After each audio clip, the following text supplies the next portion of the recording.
Welcome to public voice और मैं हूं आपका मेज़बान हमजा इश्तियाक। नाज़रीन, पाकिस्तान में सियासी अदम इस्तेहकाम ताहाल बरकरार है और उसके सोल्यूशन के लिए लाहौर हाई कोर्ट ने एक बड़ा फैसला किया था और उस फैसले की रोशनी में कहा गया था कि 90 रोज़ के अंदर, क्योंकि आइन कहता है, तो इंतखाबात करवाए जाने चाहिए, लाजमी है इस चीज़ के लिए। उस सिलसिले में इलेक्शन कमीशन के वफ्द ने एक ख़त लिखा गवर्नर पंजाब को और उनसे वक्त मांगा और गवर्नर पंजाब के पास जाकर मुलाकात की। और आज जो मुलाकात के बाद ये तकरीबन फ़ैसला हुआ है कि जो हाई कोर्ट ने जो फैसला किया था उसकी तशरीह मांगी जाए ताकि उसकी रोशनी में आगे फैसला किया जा सके। इलेक्शन कमीशन के वफ्द में secretary election commission Umar Hamid की सरबराही जो है वो शामिल थी। वफ्द की गवर्नर हाउस में मुलाकात हुई। आला सतह की वफ्द की गवर्नर हाउस के आला अहदेदारान से इलेक्शन की तारीख पर बातचीत तफसीली तौर पर हुई। इजलास में इलेक्शन कमीशन जो है वो अपनी कानूनी और आइनी पहलुओं से आगाह करता रहा गवर्नर को और इनेकाद से मुतल्लिक मुख्तलिफ पहलुओं का जायज़ा लेता रहा जो इलेक्शन से रिलेटेड थे। जबकि इजलास में शरीक अफराद ने अपनी अपनी आइनी और कानूनी राय दी और इजलास के शुरका ने लाहौर हाई कोर्ट के फैसले पर मज़ीद वजाहत तलब करने और फैसले की तशरीह के लिए रजू करने का लाहौर हाई कोर्ट से ये मुतफ़िक़ा तौर पर फैसला कर लिया है। ये बहुत खुशाइन बात है कि अल्टीमेटली कुछ पेशरफ्त हो रही है इस चीज़ों को लेकर, क्योंकि जब तक ये एक खला बरकरार रहेगा, पंजाब में निगरान सेटअप तो मौजूद है, लेकिन फिर भी जब तक ये पॉलिटिकल इंस्टेबिलिटी रहेगी, अदम इस्तेहकाम रहेगा, आपने जो IMF के साथ मुतालबात की हैं, आप उसमें सूबे भी बड़ा स्टेक रखते हैं, तो ये चीज़ें जब तक लॉन्ग टर्म में डिसाइड नहीं होंगी उसका कतई तौर पर वो उतना बड़ा फ़ायदा नहीं हासिल हो पाएगा जिस तरह IMF की रिक्वायरमेंट्स हैं या आपको भी जो है वो अपनी मईशत को संभालने के लिए ज़रूरी है। नाज़रीन, दूसरी ख़बर जो है वो यकीनी तौर पर IMF से रिलेटेड है और IMF ने जो आपके ऊपर बोझ बढ़ाने का कहा है उसके असरात आपको मिलना शुरू हो जाएंगे और वो ये हैं कि महंगाई जो है वो बढ़ेगी और के इलेक्ट्रिक समेत बिजली सार्फिन से इजाफी वसूलियाँ आइंदा 4 माह में की जाएंगी। रकम पावर होल्डिंग कंपनी के कर्ज की सूद की मद में वसूल की जाएगी और 4 माह में 76 अरब रुपए जो हैं वो टैक्सेस की मद में, फ्यूल एडजस्टमेंट की मद में और आपके टैरिफ की मद में जो है वो बढ़ाए जाने का इम्कान है। और ये इसका जो बड़ा इम्पैक्ट है वो घरेलू सार्फिन के ऊपर पड़ेगा, इंडस्ट्रीज़ के ऊपर पड़ेगा और ये जब बिजली महंगी होगी तो अल्टीमेटली आपकी इंडस्ट्री जो है वो चलना मुश्किल होगी। लेकिन IMF के मुतालबे के अलावा भी पाकिस्तान के पास इसके अलावा कोई ऑप्शन नहीं था कि इन चीज़ों को बेहतर तरीके से चलाया जा सकता। लिहाजा अब ये जो करवा घूंट है ये हमें भरना ही पड़ेगा और ये बिजली की प्राइसेस महंगी होने जा रही हैं और ये अल्टीमेटली होनी ही थी, क्योंकि ये बहुत बड़ा मुतालबा था सब्सिडी को ख़त्म करने के बाद, टैरिफ को बढ़ाने के बाद और ये जो सरचार्ज रेट होंगे इनको भी बढ़ाने के बाद ये जो है तकरीबन 4 अरब रुपए के टैक्सेस मज़ीद जमा करने होंगे जो तकरीबन सिर्फ 4 माह में इकट्ठे करने हैं। सार्फिन के लिए एक और बड़ा झटका है और वो बिजली के साथ साथ गैस की कीमतों में भी इजाफा हो रहा है और गैस की कीमतों में भी तकरीबन 16% से 112.36% तक जो है वो इजाफा कर दिया गया है और इसका इतलाक भी 1 जनवरी से हो जाएगा।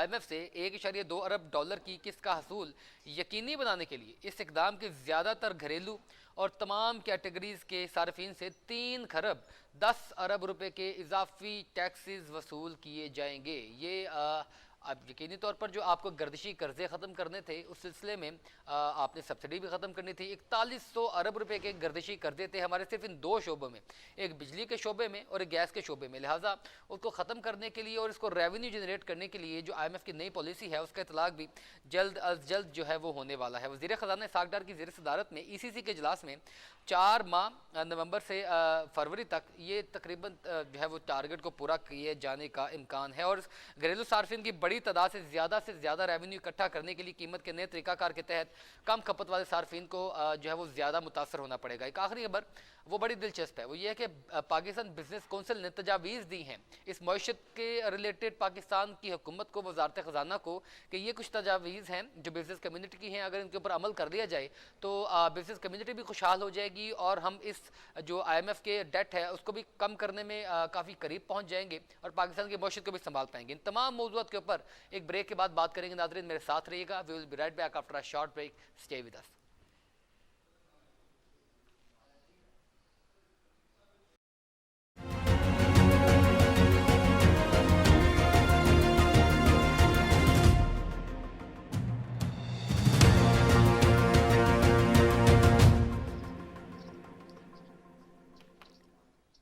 Welcome back after the break. नाजरीन, आईएमएफ जो हमारे साथ मुज़ाकरात करके गया है उसके आफ्टर शॉक्स तो यकीनी तौर पर मौसूल होना शुरू हो गए हैं, क्योंकि उनका सबसे क्लियर यही स्टैंस था कि आपने बिजली और गैस में सब्सिडी ख़त्म करनी है और इसमें से रेवेन्यू जनरेट करना है ताकि आप गर्दिशी कर्ज़ों को कम से कम कर सकें और अपने ज़र मुबादला के ज़खायर को बढ़ा सकें। तो उस टारगेट को पूरा करने के लिए हुकूमत पाकिस्तान ने जो स्ट्रेटजी बनाई है उसमें काबीना ने मंजूरी दे दी है 4 माह के अंदर 76 अरब रुपए जो है वो बिजली की इसमें इजाफा किया जाएगा प्राइसेस में, और ये अल्टीमेटली आवाम के ऊपर इसका बोझ पड़ने वाला है, आवाम को बिजली का झटका मिलेगा। बुरी खबर ज़रूर है लेकिन इसके अलावा ऑप्शन कोई मौजूद नहीं था। इस तमाम मौजू पर बात करने के लिए मेरे साथ मौजूद हैं सुधीर चौधरी साहब, माहिर मौशियात। सर आपका बहुत शुक्रिया प्रोग्राम में वक्त देने के लिए। सुधीर साहब सर आपने यकीनी तौर पर ये आपके पास भी खबर पहुंच गई होगी, ये बिजली की कीमतों में इजाफा, गैस की कीमतों में इजाफा, सब्सिडी ख़त्म और ये लाइन लॉसेस को कंट्रोल करना, ये तमाम चीज़ें आप क्या कहते हैं आईएमएफ के इन मुतालबात के ऊपर हुकूमत पाकिस्तान ने एक्शन लेना शुरू कर दिया है, ये सही जो है वो राइट चॉइस है इस तमाम सोल्यूशन को जो है वो आगे कैरी ऑन करने के लिए?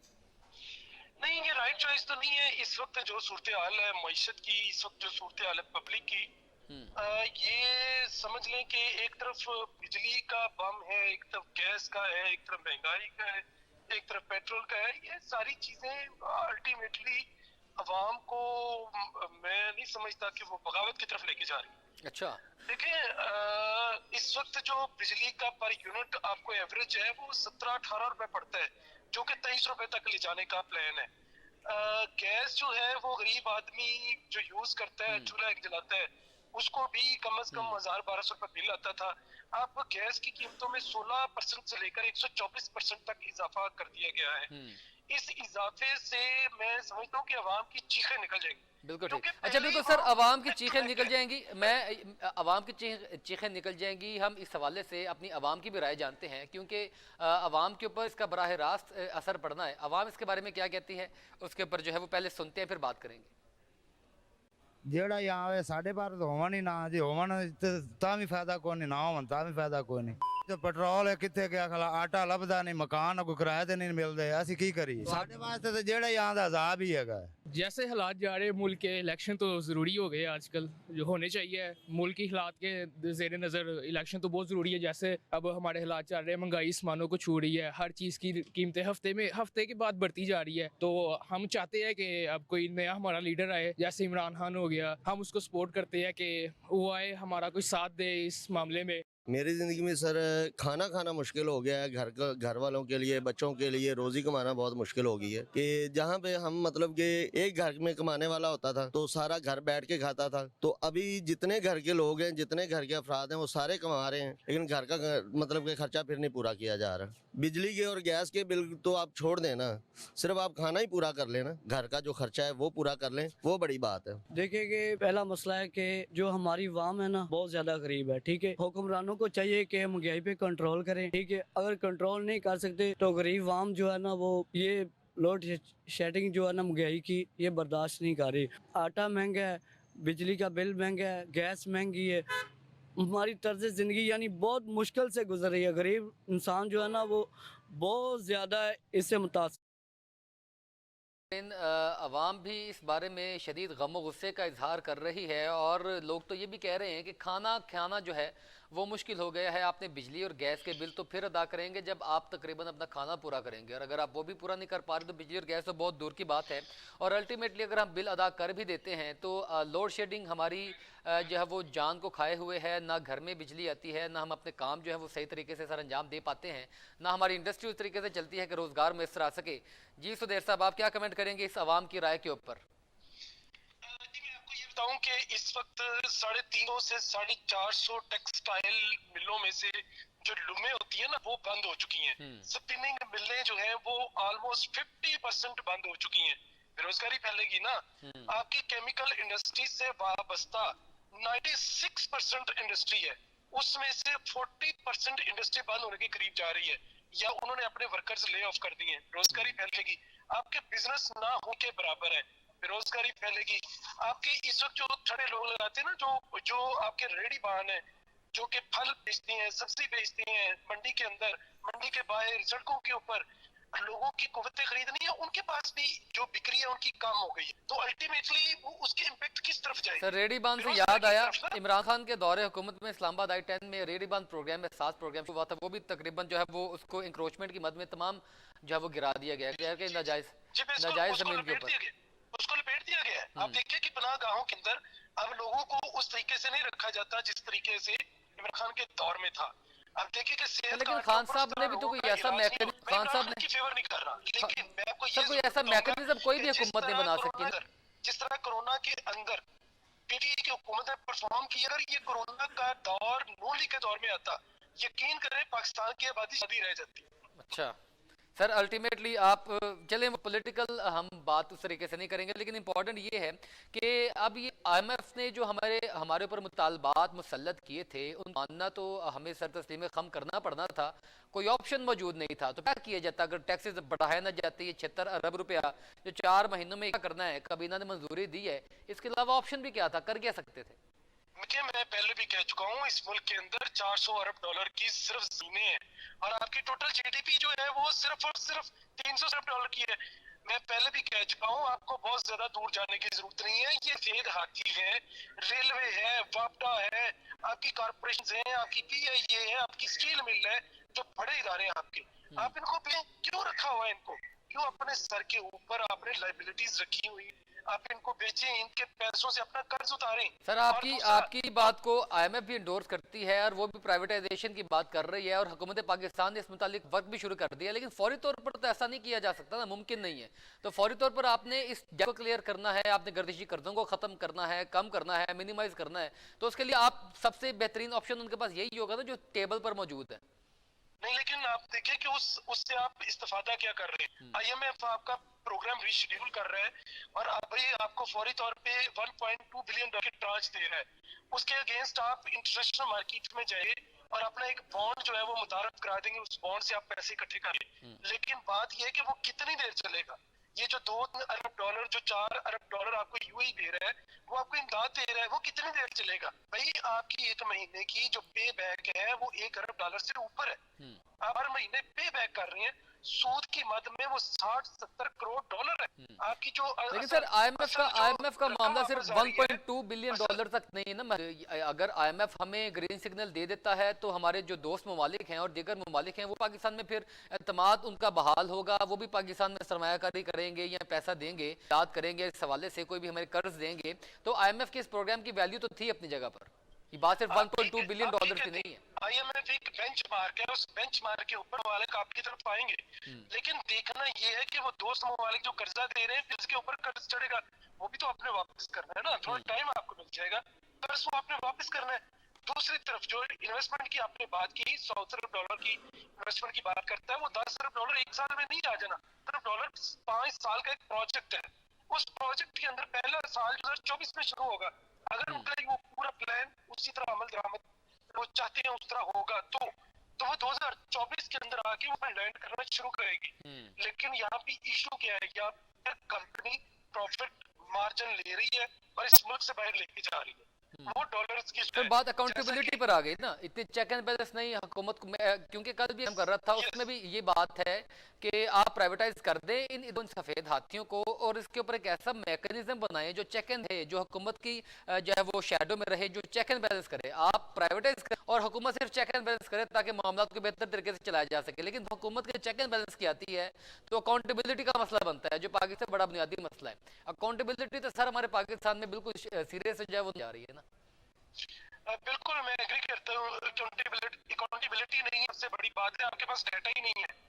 आपके पास किसी चीज का डाटा नहीं है, क्या है क्या नहीं है, कब क्या होगा, किस तरह से होगा, इंडस्ट्री कितनी, आपकी लेबर फोर्स कितनी है। 2006 में एक सर्वे किया गया डाटा जो अभी तक वो वेबसाइट पे और स्टेट बैंक पे मौजूद है, लेकिन अवेलेबल नहीं है। सर आपके 400-500 मेगावाट से ज्यादा जो है लाइन लेयर नहीं कर पाए, डाटा मौजूद नहीं, बात आपकी बजाय। लेकिन अगर हुकूमत ये कोई ऑप्शन नहीं है, क्योंकि दीगर ममालिक जो हम जिनकी तरफ देखते हैं मगरब मुल्क में भी ये गैस और बिजली के ऊपर सर कोई टैक्सेस, कोई सब्सिडी मौजूद नहीं है। कोई सब्सिडी जो जिस रेट पर प्राइवेट कंपनियां बनाती हैं उसी रेट के ऊपर आवाम को मैसर आती है। मतलब पाकिस्तान भी अब ऐसा करना चाह रही है, तो इसके अंदर कोई कबाहत तो नहीं है।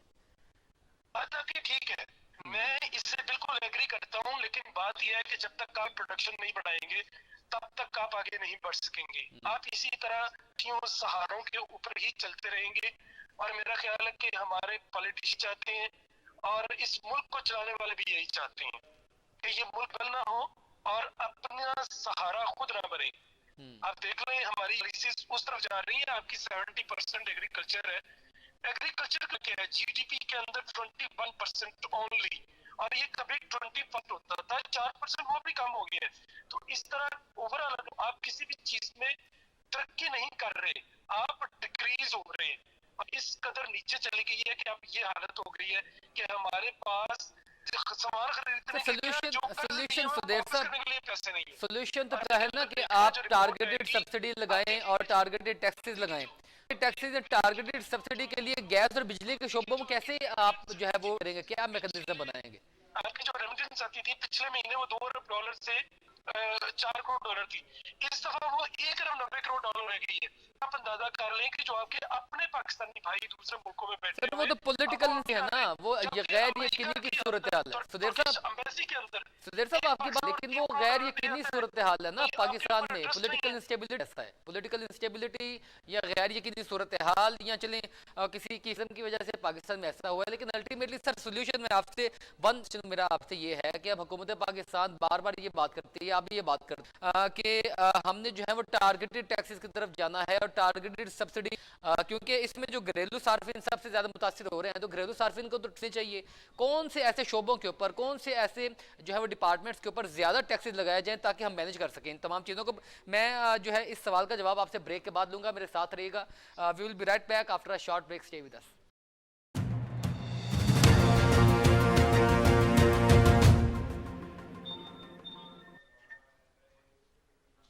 Welcome back after the break. Afzal Khan साहब हमारे साथ मौजूद हैं, साबिक सेक्रेटरी इलेक्शन कमीशन हैं।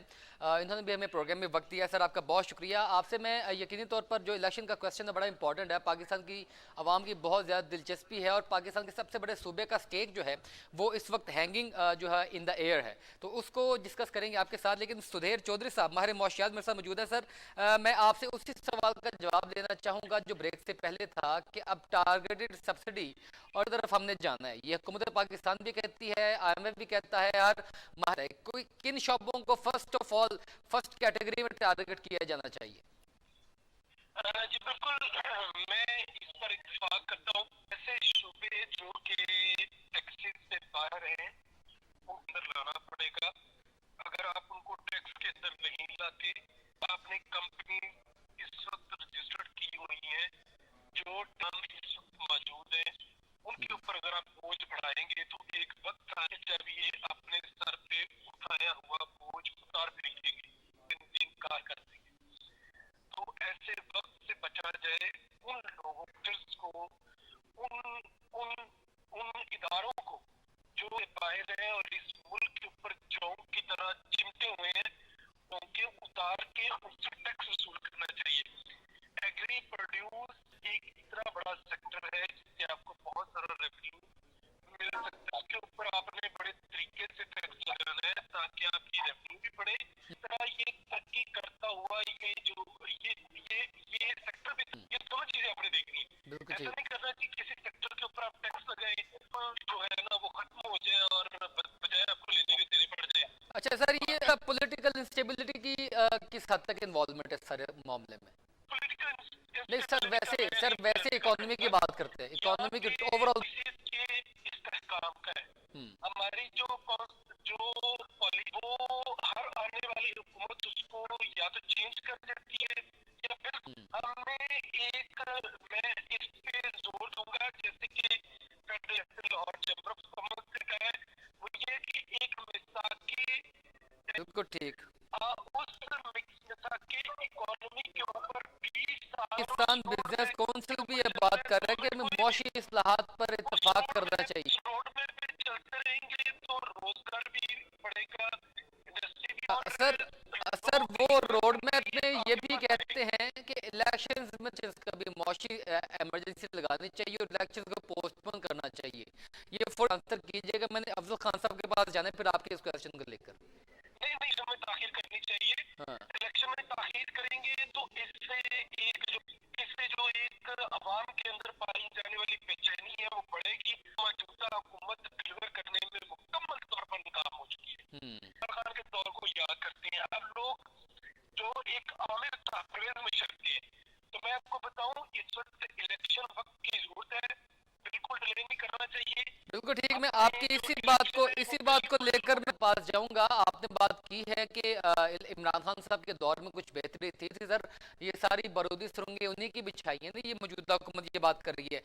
सर आपका बहुत शुक्रिया प्रोग्राम में वक्त देने के लिए। अब आप इस चीज़ों के ऊपर क्या कमेंट करें? मौशी सूरत हाल इस बात की इजाज़त देती है कि हम फौरी तौर पर इलेक्शन की तरफ जाएं कि कमीशन इस बात का इंदिया दे रहा है कि अगर आपने इलेक्शन करवाने हैं या जनरल इंतखाबात है वो करवाए जाएं सूबों में, अगर हम टुकड़ों में करवाएंगे तो पाकिस्तान को सर आपका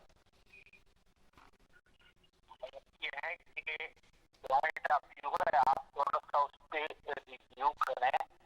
बात ये इस वक्त 9 अप्रैल से अब तक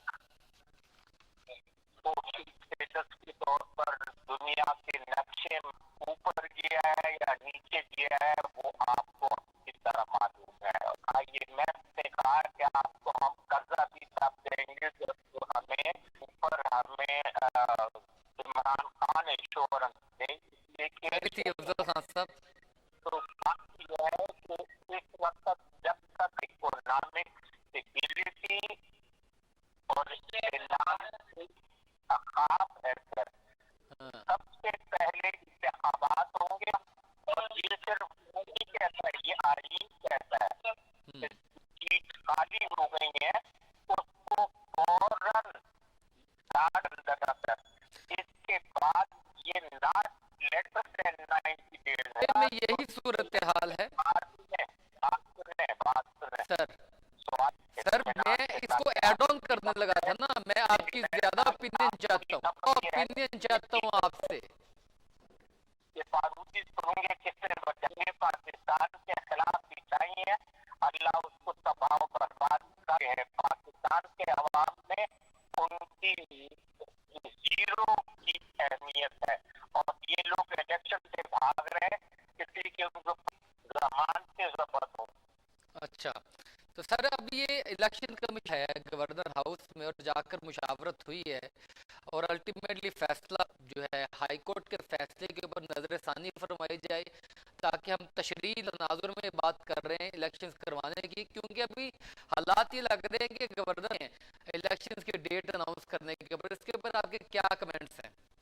तमाम आईन के खिलाफ वर्जी की तरफ जा रहे हैं। 30 दिन इन्होंने जाया कर दिए, इनका ये ख्याल है कि ये दिन भी जाया कर देंगे।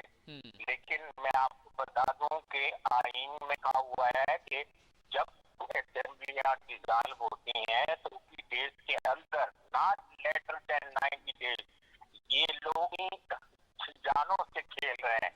ये साफ याद रखो, ये नहीं है कि आपने आईन को एब्रोगेट कर दिया और अब किसी के पीछे छुप गए कि जी इसने नहीं कहा था और उसने नहीं कहा था। मैं आपको साफ साफ लेकिन अफजल साहब इम्पोर्टेंट ये है ना कि हालात का भी जायजा लिया जाएगा ना। अफजल साहब मैं एड ऑन कर रहा हूँ ना सर, हालात का भी जायजा लिया जाना मशरूत है ना कि अगर नॉर्मल हालात हो तो गवर्नर साहब आप वो यकीनी तौर पर गवर्नर साहब पाबंद हैं डेट अनाउंस करने के, लेकिन अगर जो है वो इकोनॉमिकल इंस्टेबिलिटी है तो तब क्या आइन कहता है?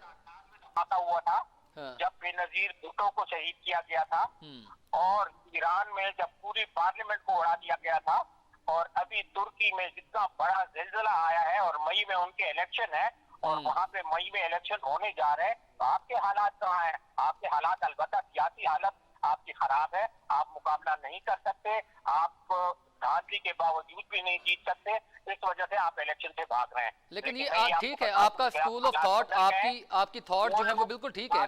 बात सुने सर मैं आपके साथ दोबारा बात ही नहीं करूंगा, ये आज आखिरी दफा तुमसे बात हो रही है। सर मोहतरम सर आप राय दें, मैं आपसे ऐड ऑन करता हूं ना क्वेश्चन को। I am electoral expert, I know exactly sir, that's why you are here, that's why we are asking from you. लेकिन इंपॉर्टेंट ये है कि सर हमने हालात का भी इलेक्शन भी होते हैं। अल्लाह हाफिज, तुम बहुत ही फजूल किस्म के आदमी हो, दोबारा मुझे सर आपका बहुत शुक्रिया सर प्रोग्राम में वक्त देने के लिए। अफजल खान साहब शायद जो है वो थोड़ा सा बुरा मना गए इन बातों का, क्योंकि ये चीज़ें जानना बहुत ज़रूरी थी कि अगर हालात इस तमाम तनाजुर में हों और आपका गवर्नर जो है वो डेट ना दे रहा हो, तो आपके पास आइनी तौर पर क्या गुंजाइश बचती है? अगर गवर्नर डेट नहीं देता तो फिर इलेक्शन कमीशन जो है वो चीज़ों को लेकर चल सकता है, नहीं चल सकता? ये सवाल बहुत इंपॉर्टेंट है और इसी की शायद तशरीह जो है वो अब गवर्नर साहब और इलेक्शन कमीशन हाई कोर्ट से लेने जा रही है। नाज़रीन, तमाम मौज़ूआत के साथ कि पाकिस्तान को मौशी तौर पर भी मजबूत होना है और सियासी तौर पर भी मजबूत होना है, कायदीन को इस बारे में सोचना है, आइन का जो है वो पासदारी रखनी है और अदालतों को भी अपना किरदार अदा करना है। इन तमाम चीज़ों के साथ अपने मेज़बान हमजा इश्तियाक को इजाज़त दीजिए। अल्लाह पाक हम सब का हामी नासर हो। अल्लाह हाफ़िज़।